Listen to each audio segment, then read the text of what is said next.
Hey everyone, and welcome as we continue our study through the New Testament Gospels, looking at the 250 events in the life of Jesus. And today we are looking at Jesus telling the parable of the Good Samaritan. And this comes from Luke 10, verses 25 through 37. This is probably one of those Bible stories a lot of us are familiar with. Probably had a lot of lessons, sermons on it. If you're new to the Bible and Christianity, this is a very important one. This one right here is like really encompasses, I think, the who Jesus really was and how he challenged not only, you know, how we're supposed to look at religion, what Christianity is supposed to look like, but what religion can look like versus Christianity. And so it's going to be verses 25 through 37. I'm going to spend a little bit of time going through this one, highlighting some of these verses and then looking at the notes. It is a little bit lengthier of a read, but I do think it's important to go through this one. So it says in verse 25 that an expert in religious law stood up to test Jesus by asking him this question: Teacher, what should I do to inherit eternal life? And so Jesus replied, What does the law of Moses say? How do you read it? So, and this is one of the things I love about Jesus, and it's something I hope to adapt more. But very often, if someone asks him a question, especially when they were trying to trick him, he would always respond, for the most part, with a question. He never really answered their question. He always responded with a question. So he's like, should I do? And he's like, well, what does the law of Moses say? Tell me, how do you read it? I like how he says that. And the man answered, and he gives the right answer. And we're going to see Jesus has gave these answers too. He says, you must love the Lord your God with all your heart, all your soul, and all your strength, and all your mind, and love your neighbor as yourself. Right, Jesus told him, do this and you will live. He could have stopped there. He could have stopped there. But he said the man went a little bit further, and he wanted to justify his actions, right? He wanted to show how he was, and so he asked. He said, "And so, who is my neighbor?" And so this is where Jesus goes into the parable of the Good Samaritan. Jesus replied, he said, a Jewish man was traveling from Jerusalem down to Jericho, and he was attacked by bandits, right? They stripped him of his clothes, beat him up, and left him half dead beside the road. So here it comes. We got these three people that come by. It says, verse 31, by chance a priest came along, but when he saw the man lying there, he crossed to the other side of the road and passed him by. This is a priest, right? And then a temple assistant walked over. The temple assistant even went over, walked over and looked at him, but also passed on the other side. He didn't have anything to do with him. So then a despised Samaritan, and we'll talk about this in a minute, came along, and when he saw the man, he felt compassion for him. Going over to him, the Samaritan soothed his wounds with olive oil and wine and bandaged him, and then he put the man on his own donkey and took him to an inn, where he took care of him. The next day he handed the innkeeper 2 silver coins, telling him to take care of the man. If the bill runs higher than this, I'll pay you next time I'm here. Now, this is Jesus' question. Now, which of these three would you say was a neighbor to the man who was attacked by the bandits?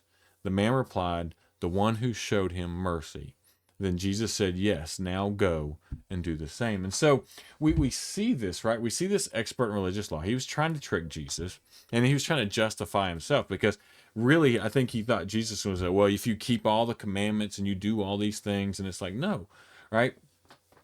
So whenever he asks these things, and Jesus tells him what he is, or how does he read it, he quotes to him Deuteronomy 6:5 and Leviticus 9:19-18, right? And so he correctly understood that the law demanded total devotion to God and love for one's neighbor, right? You get those two things right, and you're good. And that's that's one of the things we get so caught up in, all the legalistic side of stuff, and we forget just loving God and loving our neighbor. I mean, that's what Christianity is about. And so we also see that Jesus talks more about these laws elsewhere in Matthew 19 and Mark 10, and we're going to cover these as we go later on. But the legal expert, right? So here he viewed the wounded man as just a topic as discussion. He didn't see it. And so to the bandits, right, he was just an object to exploit. This guy was just an object, right, to get what they wanted. To the priest, he was a problem to avoid, right? The priest come by and sees this man, he just avoids him. And to the temple assistant, he was kind of an object of curiosity, right? He went and looked at him, was like, and then went on. And these are the people you think would stop and help him.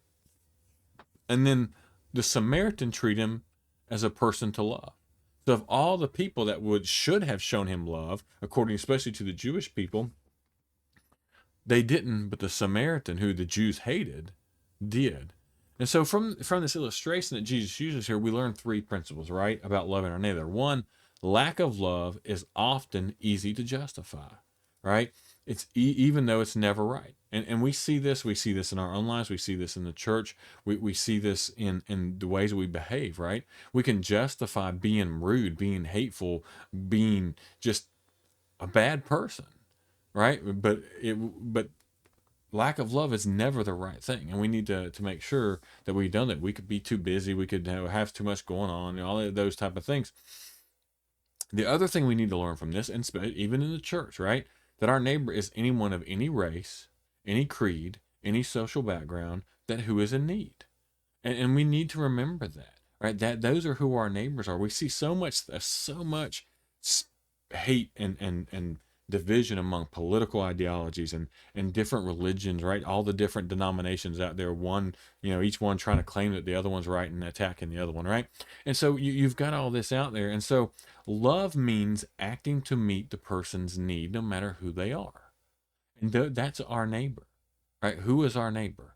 It's anyone who is in need of our help, anyone that we can show love to, no matter what, no matter who they are, no matter their background, any of that. And so wherever you live, needy people are close by. It doesn't matter. Even in America today, right? We're one of the richest countries in the world. And even in America today, we have needy people there that need our help. And so there's no good reason for refusing to help someone. And so the thing we need to understand here is that a deep hatred existed between the Jews and the Samaritans. There was a deep hatred between them. And so for Jesus to use this example, man, it just had to burn up this religious leader, this expert in the law. The Jews themselves, right, they were the pure descendants of Abraham, while the Samaritans, they were a mixed race produced when the Jews from the northern kingdom intermarried with other people after Israel's exile. You can see, you can read up on that and see. So to the legal expert, right, this person least likely to act correctly would have been the Samaritan, right? Because Samaritans were, honestly, they considered them lower than dogs.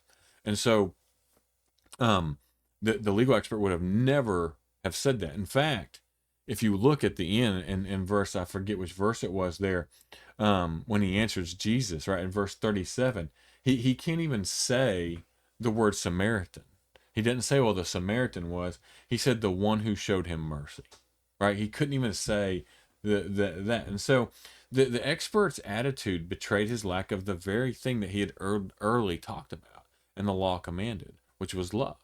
Right? He could see, you could see that prejudice come through. You could see that he didn't say, well, it was the Samaritan. He said the one who showed him mercy. He couldn't even call him out who for he was. So for the people, right, that were listening to this, a neighbor would have been identified as a fellow Israelite. And I think that's where this guy was trying to go with a little bit on this, on who the neighbor was, because they justified treating Samaritans like dogs and like dirt and hating and having a hatred for them, not showing them love because of who they were. Jesus knew this in his heart. They knew, he could see the hearts of this people and what was going on here.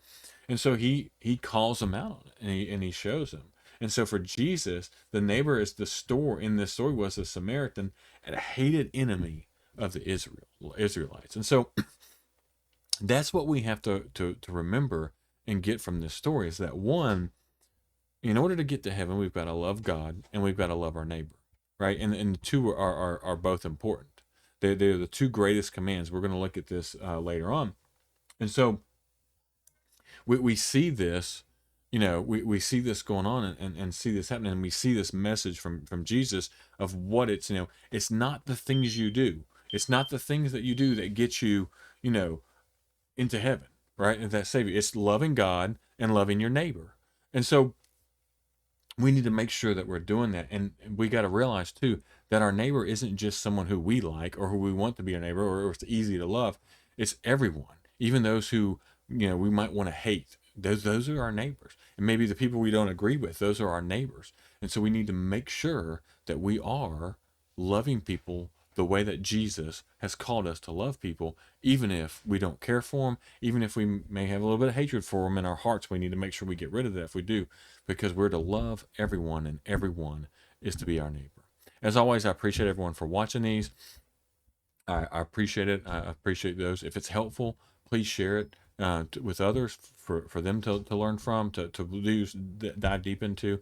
If you haven't subscribed to our channel, please go ahead and do so, because we're going to continue to produce different things like this. We're going to finish this out all the way through the 250 events, and then we're going to dive deeper into some other, learning things, more life situational type stuff. As always, I appreciate everyone for watching.